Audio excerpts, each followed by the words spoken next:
मेरा पति मुझसे 15 साल बड़ा था। हम दोनों बहुत लड़ाई झगड़ा करते थे। एक दिन मेरे पति को पैरालाइज हो गया। अब वो बिस्तर पर पड़ा रहता और रोता रहता और रोते रोते स्टोर रूम की तरफ इशारा करता रहता। मैं स्टोर रूम में जाकर देखती तो वहाँ पर कोई भी नहीं होता था। अचानक एक दिन मेरे पति का देहांत हो गया।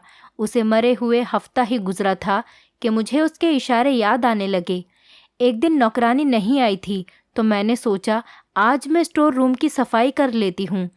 मैं वहाँ पर सफाई करने चली गई और स्टोर रूम का दरवाज़ा खोलते ही मेरी जान निकल गई, क्योंकि स्टोर रूम की सफाई करते हुए मुझे वहाँ, कहते हैं भगवान सबके साथ इंसाफ करता है। कुछ लोगों के साथ इंसाफ हो जाता है और उन्हें पता भी नहीं चलता। मैं भी उन्हीं लोगों में से थी। मेरा नाम बबीता था। मैं बहुत ज़्यादा खूबसूरत तो नहीं थी। मेरे माता पिता ने मेरी शादी एक बहुत बड़े आदमी से कराई थी जो बहुत बड़ी पोस्ट पर था, लेकिन मुझसे 15 साल बड़ा था और उसके सर पर एक भी बाल नहीं था। हम जब साथ बाहर घूमने जाते तो लोग मुझे उसकी बेटी समझते थे। उसने मुझसे कहा कि मैं ज़्यादा खाना खाया करूं ताकि मेरा भी वज़न बढ़ जाए और मैं भी उसके जितनी उम्र की लगने लगूं। मैंने मजाक में एक दिन कह दिया कि आप अपना वज़न कम क्यों नहीं करते। ये सुनकर तो उसे गुस्सा आ गया। उसने मेरे गाल पर ज़ोरदार थप्पड़ मारा। अभी हमारी शादी को हफ्ता भी नहीं हुआ था कि उसने मुझे इतनी ज़ोर से मारा कि मैं ज़मीन पर गिर गई। उसने कहा, औरत हो तो औरत बनकर रहो, मेरे सर पर बैठने की ज़रूरत नहीं है। मैं अच्छी तरह से जानता हूँ तुम औरतों को। अगर तुम्हें काबू में ना रखा जाए तो तुम पता नहीं क्या करो। यहाँ इस घर में तुम मेरा खाती हो, मैं ही तुम्हारे लिए सब कुछ करता हूँ। तुम्हें कोई हक नहीं मेरा मजाक बनाने का। मैंने कहा कि मैं मजाक नहीं बना रही थी, लेकिन उसने मेरी इतनी सी बात का बहुत बुरा मान लिया और बहुत दिनों तक मुझे ताने देता रहा। वो मेरे लिए ऐसी चीज़ें लेकर आता था जिससे मेरा वज़न बढ़ जाए। कभी मेरे लिए पिज़्ज़ा लेकर आता तो कभी बर्गर। मुझे ये सब खाने की आदत नहीं थी, इसीलिए मेरा मैदा ख़राब हो गया। पर उसने तब भी यही कहा कि अगर तुम खाओगी तो यही चीज़ें खाओगी, वरना नहीं खाओगी। उल्टी सीधे चीज़ें खाने से मेरा वज़न तो बढ़ गया, लेकिन मैं बहुत बेढंगी सी लगने लगी थी। सब मुझे कहने लगे, शादी के बाद तुम्हें क्या हो गया? पहले तो अच्छी खासी खूबसूरत हुआ करती थी, इतनी जल्दी वज़न बढ़ा लिया। मेरे ऊपर जो ज्यादती हो रही थी वो किसी को बता भी तो नहीं सकती थी। उस आदमी ने मुझ पर हाथ उठाया, मुझे मेरे माता पिता और दुनिया वालों के सामने रुस्वा किया। मेरे घर वालों को गालियां देता, उन्हें ताने दिया करता था। पत्नी होने के नाते मेरी ज़रा भी इज्जत नहीं करता। मुझे लगा था कि चलो जो भी हो, वो मेरा पति है, मेरा खर्चा तो उठाएगा ही, लेकिन अब तो उसने वो भी बंद कर दिया। मुझसे कहने लगा, अपना खर्चा खुद उठाओ, मेरे पास तुम्हारे लिए पैसे नहीं हैं। अगर पैसे चाहिए तो अपने लिए नौकरी तलाश कर लो। जीवन में सुकून जैसे कहीं खो सा गया था। रोज़ कोई ना कोई हंगामा ज़रूर करता। मैंने स्कूल में नौकरी करनी शुरू कर दी। मेरी हालत इतनी ख़राब हो गई थी कि कभी कभी तो मैं अपने स्टूडेंट के सामने ही रोने लग जाती। जब मैं उनको अपने पति के बारे में बताती तो वो सुनकर हैरान रह जाती। मेरे पास कोई भी नहीं था जिसे मैं अपना दुख बता सकती। मेरे पति का कहना था, जब तक पत्नी को मारो नहीं वो सीधी नहीं चलती और सर पर चढ़कर बैठ जाती है। इसीलिए मैं अपनी पत्नी को बिला वजह ही मार लेता हूँ। अपने दोस्तों और रिश्तेदार के सामने मेरी बेइज्जती करता रहता। हमारे यहाँ कोई संतान भी नहीं हो रही थी। मैं बहुत परेशान थी, लेकिन किसी को कुछ बता भी नहीं सकती थी। सबसे झूठ बोलना पड़ता था कि सब कुछ ठीक चल रहा है, अच्छी भली जिंदगी गुजर रही थी। न जाने क्यों मेरे माता पिता ने मेरी शादी इस जैसे आदमी से कर दी। मैं हर तरह से कोशिश करती कि मैं उसे पसंद आ जाऊं, उसकी हर पसंद नापसंद का ख्याल रखती। वो जो कहता मैं वही करती, उसकी हर बात मानती। लेकिन मैं उसकी बात मानूं या ना मानूं, उसे मुझ पर गुस्सा ही आता रहता था। कभी कभी तो मुझे लगता था वो किसी और को पसंद करता है या कोई और बात है जिसका गुस्सा वो मेरे ऊपर उतारता है। क्योंकि मुझ पर गुस्सा करने के बाद वो अपने दोस्तों के साथ बाहर चला जाता, उनके साथ घूमता फिरता, हंसी मजाक भी करता और बहुत खुश रहता था। उसके दोस्त भी हमारे घर आ जाते थे और जब उसके दोस्त हमारे घर आते तो मेरा सारा दिन खाना पकाने में ही निकल जाता। मैं फिर भी उससे कुछ नहीं कहती, सोचती कि शायद अब वो खुश हो जाए, लेकिन वो तो किसी हाल में खुश रहने वाला ही नहीं था। मुझे समझ में नहीं आ रहा था कि ये सब मेरे साथ क्या हो रहा है। कभी तो लगता था कि मुझे किसी की नज़र लग गई है या किसी ने मेरे ऊपर काला जादू करा दिया है, क्योंकि जो कुछ भी मेरे साथ हो रहा था वो सब समझ से परे था। मेरा पति जिस ऑफिस में काम करता था वहाँ पर खूब रिश्वत लिया करता था।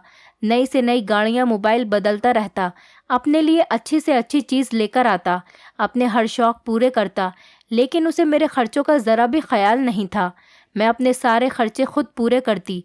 अब तो हम अपने मोहल्ले में भी मशहूर हो गए थे कि ये लोग बहुत लड़ते हैं। हमारी लड़ाई भी ज़्यादा ही हुआ करती थी, लेकिन एक दिन तो हद ही हो गई जब उसने मुझसे बिला वजह ही लड़ना शुरू कर दिया। मेरे पति ने ज़ोर ज़ोर से चिल्लाना शुरू कर दिया। उसने कहा, मैंने तुमसे कहा था ना आज मेरे लिए अच्छा खाना बनाना, और तुमने दाल बनाकर रख दी। मैंने कहा, अगर अच्छा खाना खाना है तो उसके लिए पैसे भी देते ना। मेरे पास पैसे नहीं हैं और अभी मेरी सैलरी भी नहीं मिली है।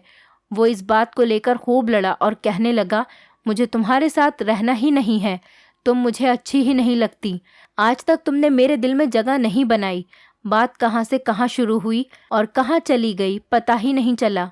और कहने लगा, मैं तो तुम्हारे साथ मजबूरी में रह रहा हूँ। वो बहुत ज़्यादा चीख रहा था और गुस्से में था, जिसकी वजह से उसका बीपी बढ़ गया और उसको दौरा पड़ गया। मुझे समझ में नहीं आ रहा था कि मैं क्या करूं। रात का समय था। मैं उसे हॉस्पिटल लेकर गई। डॉक्टर ने कहा कि आपने आने में ही देर कर दी। आपके पति को पैरालाइज हो गया है।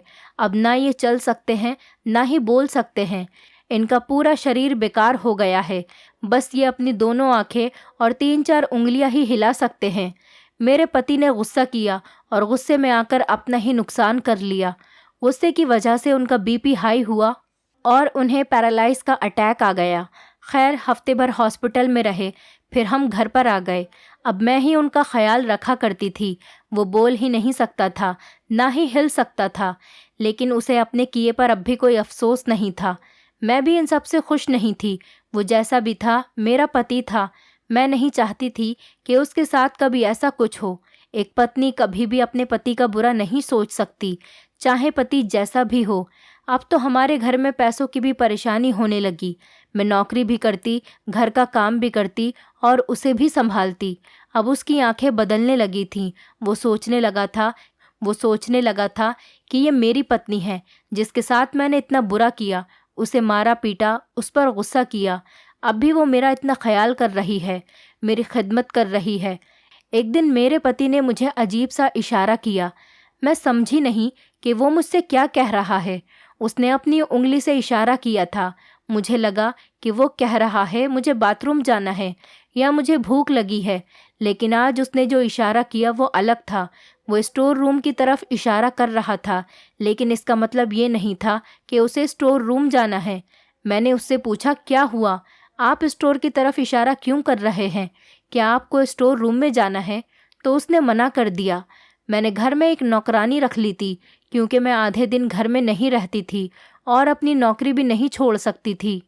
अगर मैं नौकरी नहीं करती तो घर का खर्चा कैसे चलता, इसीलिए मैंने एक नौकरानी रख ली।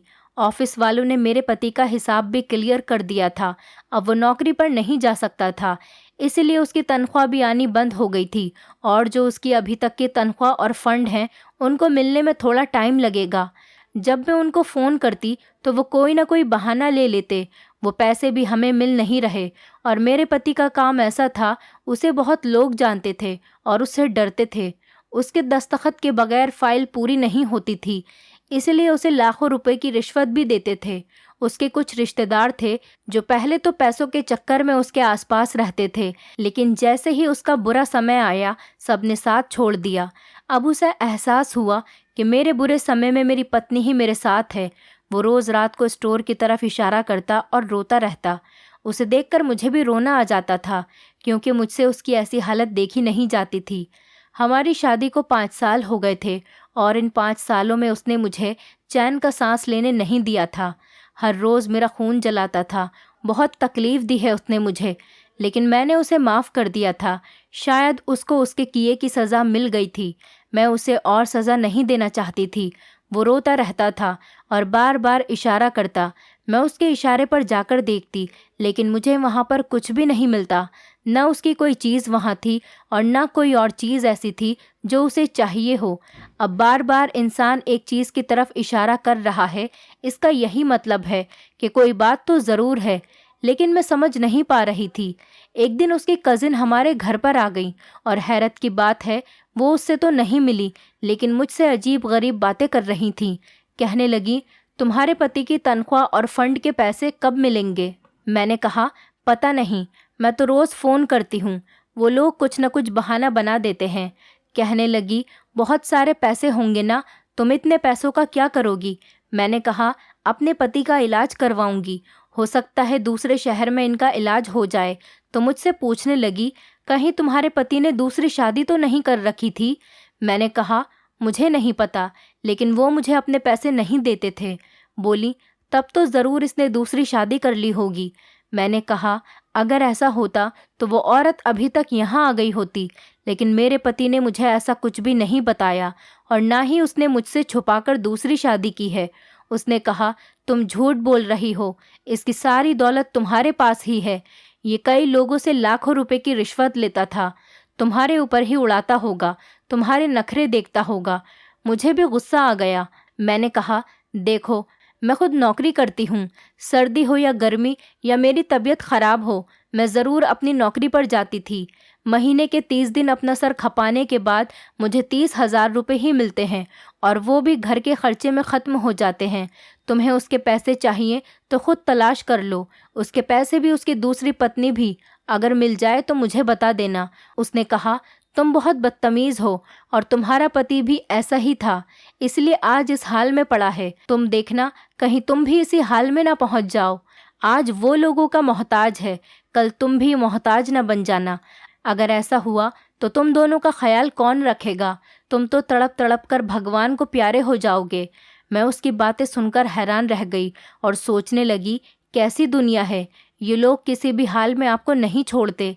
मैंने उससे अब भी तमीज़ के साथ कहा कि तुम यहाँ से जा सकती हो। फिर वो हमारे घर से चली गई। मैंने सारी बात अपने पति को बताई। वो सुन भी रहा था, समझ भी रहा था और रो रहा था। वो मुझसे शायद बातें करना चाहता था, लेकिन अब वो बोल नहीं सकता था।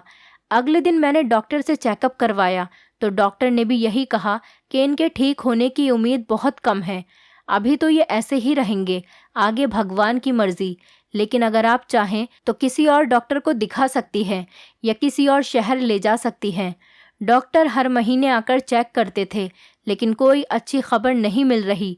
लेकिन बस मेरा पति बार बार स्टोर रूम की तरफ इशारा करता रहता और मैं समझ नहीं पाती कि वो क्या कहने की कोशिश कर रहा है। वो यूं ही रोता रहता। डॉक्टर कहते, अगर ये रोते रहेंगे तो इनकी आंखें भी खराब हो जाएंगी और दवाई भी असर नहीं करेगी। मैं उन्हें समझाती और कहती कि आप रोया न करें, सब्र करें। एक दिन जब सवेरे में उनको जगाने गई तो मैंने देखा कि वो जाग नहीं रहे थे। तभी मुझे एहसास हुआ कि वो इस दुनिया में नहीं रहे। मेरे पैरों तले ज़मीन निकल गई। मैंने डॉक्टर को बुलाया। उन्होंने कहा कि इनका तो देहांत हो चुका है और इनके लिए यही अच्छा हुआ, क्योंकि ये जीने की उम्मीद छोड़ चुके थे और बहुत तकलीफ़ में थे। कि अच्छा हुआ इन्हें भगवान ने बुला लिया। मुझे ये सुनकर बहुत सदमा लगा और मैं रोने लगी। वो जैसे भी थे, आखिर मेरे पति थे। उन्होंने मेरे साथ कुछ भी किया हो, लेकिन उन्हें भी जीने का हक था। मैंने पूरी इज्जत के साथ उनका क्रियाक्रम किया। मैं कुछ समय नौकरी पर नहीं गई, मैं घर में ही रहती और मेरे साथ घर में एक नौकरानी रहती थी। वही घर का सारा काम करती थी, खाना बनाना, सफाई करना, कपड़े धोना। मेरे पति के देहांत के बाद मेरा किसी काम में दिल नहीं लगता था। एक दिन किसी ने दरवाज़ा बजाया और मुझे नौकरानी ने आकर बताया कि मुझसे कोई औरत मिलना चाहती है, उसके साथ बच्चे भी हैं। मैंने कहा, क्या नाम है उसका? उसने मुझे नाम बताया। मैंने कहा कि मैं इस नाम की किसी औरत को नहीं जानती। खैर, तुम उसे बाहर बिठाओ, मैं आ रही हूँ। और जब मैं बाहर आई तो मैं सच में उस औरत को नहीं जानती थी और ना ही उसके बच्चों को मैंने कहीं देखा था। मैंने उससे पूछा, कौन हैं आप? उसने कहा, मैं तुम्हारे पति की दूसरी पत्नी हूँ। अब वो मर गया, मैं अपना और अपने बच्चों का हिस्सा लेने आई हूँ। तुम्हारे पति ने 3 साल पहले मुझसे छुपकर शादी कर ली थी और 3 साल में मेरे 2 बच्चे भी हैं। अब मैं अपना हक लेने तुम्हारे पास आई हूँ। जब मैंने ये बात सुनी तो मुझे उस औरत का ख्याल आ गया जो उस दिन हमारे घर पर आई थी। इसका मतलब वो गलत नहीं कह रही थी और इनके बाकी रिश्तेदार भी सही सोचते थे। मैंने कहा, तुम्हें शर्म नहीं आई एक शादीशुदा आदमी से शादी करते हुए? उसने कहा, इसमें मेरा क्या कसूर है? वो तुम्हें पसंद नहीं करता था, तुम उसे अच्छी नहीं लगती थी और मैं खूबसूरत और हसीन हूँ। वो मेरे पीछे पड़ गया और मुझसे शादी कर ली। मैंने कहा, खूबसूरत तो मैं भी थी, लेकिन उसने मुझे जानबूझकर बदसूरत कर दिया। उसने कहा, मर्द ऐसा क्यों करेगा? शायद तुम्हारी किस्मत ही खराब थी। खैर छोड़ो इन बातों को अब। वो इस दुनिया में नहीं रहा, मेरा हिस्सा मुझे दे दो। मैंने कहा, वो मेरे पास कुछ नहीं छोड़कर गया है। मैं अपना खर्चा भी अपनी नौकरी से चलाती हूँ और जो उसके फंड और तनख्वाह है वो अभी तक मिली नहीं है। जब मिल जाएगी तो मैं तुम्हें उसमें से आधे पैसे दे दूंगी। और रहा ये घर, तो ये घर भी किराए का है और इसे मैं चलाती हूँ। तुम्हारा पति नहीं चलाता था, वो मुझे पैसे भी नहीं देता था। तुम पर ही उड़ाता होगा अपनी सारी दौलत, तभी तो इस घर में 1 रुपया भी नहीं देता था। तुमने उसके जीते जी बहुत ऐश कर लिया, अब तुम्हें क्या चाहिए?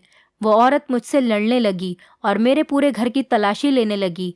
मैंने कहा कि यहाँ कुछ भी नहीं है, जाओ यहाँ से। मेरा बीपी बढ़ने लगा। मुझे उसकी हरकत से बहुत गुस्सा आ रहा था और वो औरत बहुत ज़िद्दी और बदतमीज़ थी। जब उसे कुछ नहीं मिला तो वो घर से चली गई और कहकर गई कि मैं तुम पर नज़र रखूंगी। जब उसके पैसे आ जाएंगे तो मैं खुद लेने आ जाऊंगी। मुझे सब कुछ पता चल जाएगा। मेरी नौकरानी ने बताया कि वो उस औरत को जानती है। वो बहुत बिगड़ी हुई औरत है। अमीर आदमी को पहले फंसाती है, फिर उससे शादी करती और फिर बाद में उनके सारे पैसे ले लेती है। यह डिवोर्स के नाम पर बच्चों का खर्चा मांगती है। अब पता नहीं उसने ऐसा क्यों किया, लेकिन ये अच्छी औरत नहीं है। इसको तो सारा मोहल्ला जानता है। मैंने कहा, मेरी ज़िंदगी में कुछ अच्छा नहीं हो सकता। पति ने भी मुझे तंग किया और जाने के बाद भी मेरे गले में मुसीबत डाल गया। मैं क्या करूं? अभी मेरे पति को मरे हुए ज़्यादा समय नहीं हुआ था। मुझे बार बार अपने पति का ख्याल आता कि वो स्टोर रूम की तरफ इशारा क्यों करता था। अपने आखिरी समय में भी वो यही इशारा कर रहा था। मुझ में उसकी याद बस गई थी। औरत भी बहुत अजीब होती है, जब किसी से मोहब्बत करती है तो उसकी बेवफाई भी माफ़ कर देती है, लेकिन मर्द के अंदर इतनी ताकत नहीं होती।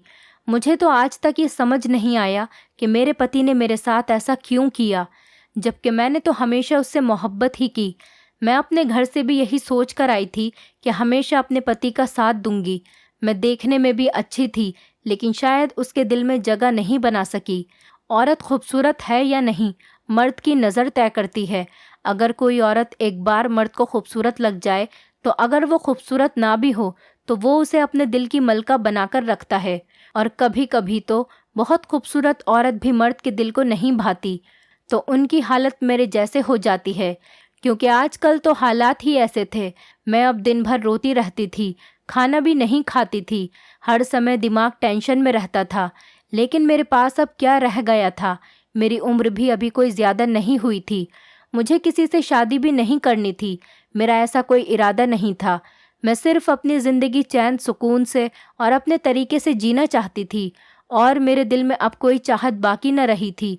मेरी ज़िंदगी का कोई दूसरा मकसद नहीं था। मैं घर में ही रहती। मेरे पति के पैसे भी नहीं आ रहे थे और उनकी दूसरी पत्नी फ़ोन कर करके मुझे परेशान करती रहती। पैसों का पूछ कर वो मुझे तंग करती रहती। मेरे पास सब पैसे ख़त्म हो गए थे। मैंने नौकरानी से भी कहा कि वो काम छोड़कर चली जाए, मैं अब उसको पैसे नहीं दे सकती।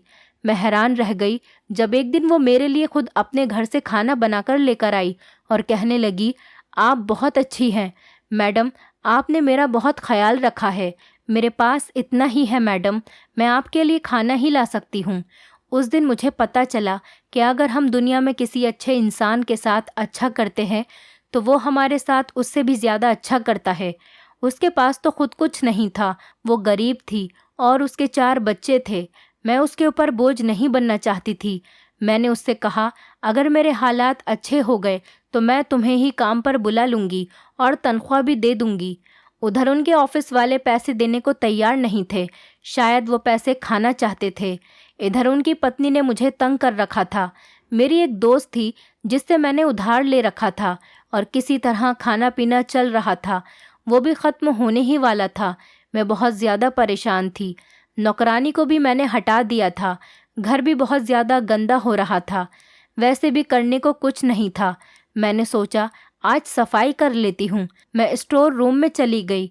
वहाँ जाते ही मुझे अपने पति की याद आने लगी।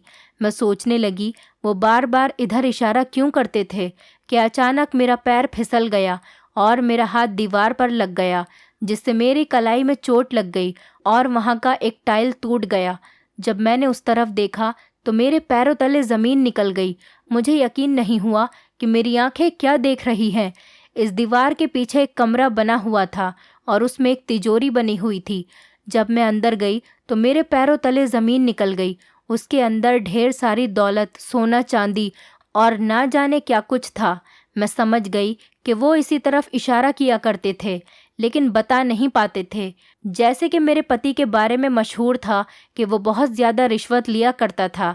शायद ये सब उन्हीं रिश्वत के पैसों का बना हुआ था।